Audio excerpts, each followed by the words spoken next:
నమస్తే, welcome to Leo. మనతో ఉన్నారు సీనియర్ జర్నలిస్ట్ హేమ్ సుందర్ గారు. సార్ నమస్తే. నమస్తే అండి. సార్, బాలకృష్ణ గారి కెరియర్లో అఖండ తాండవం ఇంకా జస్ట్ ఒక చిన్న టీజర్తోనే పూర్తి లెక్కలు మార్చేశాడని చెప్పేసి అయితే అర్థమవుతుంది. అయితే బాలకృష్ణ గారి కెరియర్లోనే ఇంత పెద్ద బిజినెస్ అవడం అనేది ఇదే మొదటిసారి అని చెప్పేసి అంటున్నారు. సో మొత్తానికి చిన్న టీజర్తో ఏ లెక్కలు మారాయి, ఎలాంటి లెక్కలు మారాయి, ఎన్ని వందల కోట్లు రాబోతున్నాయంటే ఏం చెప్తారు? మొన్నటిదాకా ఓటీటీ రైట్స్ విషయంలో జరిగిందండి. ఓటీటీ రైట్స్ దాదాపు 80 కోట్లు అనేది వచ్చింది, ఫిగర్ వచ్చింది బయటికి. ఇప్పుడు అది 80 కోట్ల దగ్గర ఆగలేదు, 100 కోట్ల వరకు అంటున్నారు ఓటీటీలో. ఇంకా ఫైనలైజ్ అవ్వాలా, నెట్ఫ్లిక్స్కి ఇస్తారా లేకపోతే ప్రైమ్ మోడ్ తీసుకుంటారో తెలియదు, కానీ డిస్కషన్ జరిగినాయి.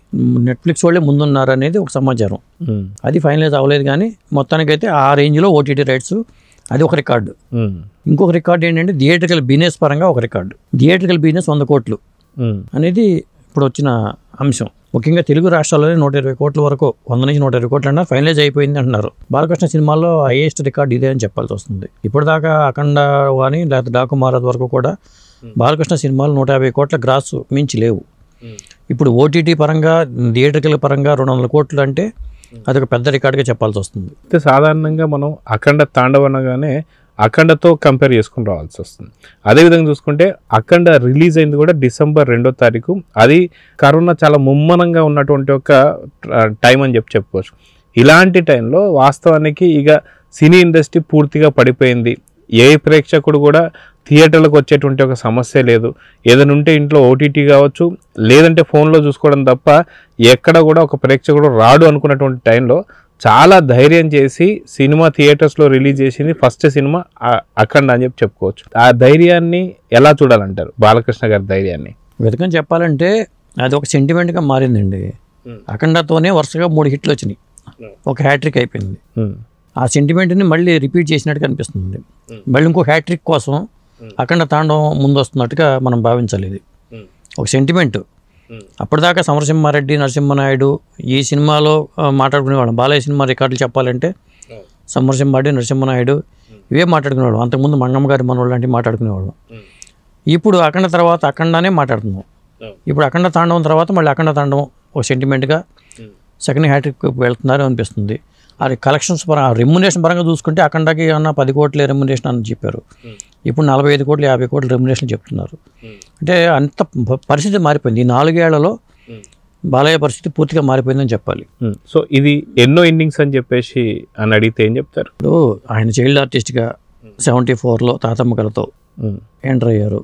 సాహసమే జీవితం ఒక ఇన్నింగ్స్ అనుకుంటే, తర్వాత మరి అఖండ 2వ ఇన్నింగ్స్ అనుకోవచ్చు మనం. ఎందుకంటే సమరసింహారెడ్డి మన మంగమ్మ గారి మనోడు, సమరసింహారెడ్డి రికార్డులు సమరసింహారెడ్డి కూడా వస్తుంది.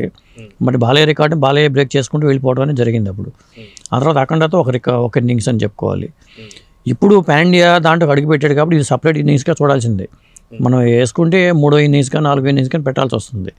ఎందుకంటే పాన్ ఇండియా హీరోగా బాలయ్య గారి సత్తా ఏంటో తెలియాలంటే ఇప్పుడు ఈ సినిమా రిలీజ్ అయ్యి మరి బిజినెస్ పరంగా లెక్కలు ఆల్రెడీ వచ్చేసినాయి. మరి బాలీవుడ్లో ఎలా ఉంటుంది, కన్నడ ఇండస్ట్రీలో ఎలా ఉంటుంది, మలయాళం ఇండస్ట్రీ ఎలా ఉంటుంది, పాన్ ఇండియా సినిమా కాబట్టి అన్ని భాషలో రిలీజ్ అవుతుంది కాబట్టి ఇక్కడ చూసుకుంటే ఇప్పుడు థియేటర్కల్ బిజినెస్ పరంగా ఉంది. మరి పాన్ ఇండియా స్థాయిలో దీని బిజినెస్ లెక్కలు ఇవన్నీ మారుతాయి. శాటిలైట్ బిజినెస్ ఉంటుంది.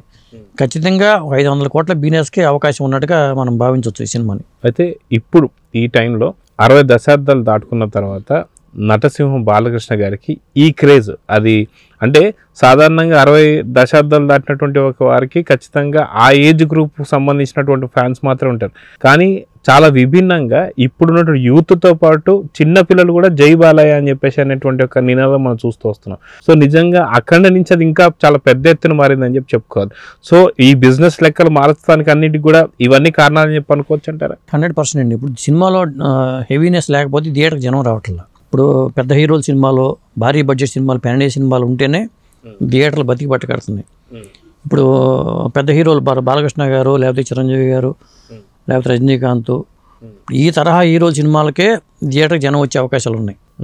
మిగతా హీరోల సినిమాలకు థియేటర్కి రావట్లా.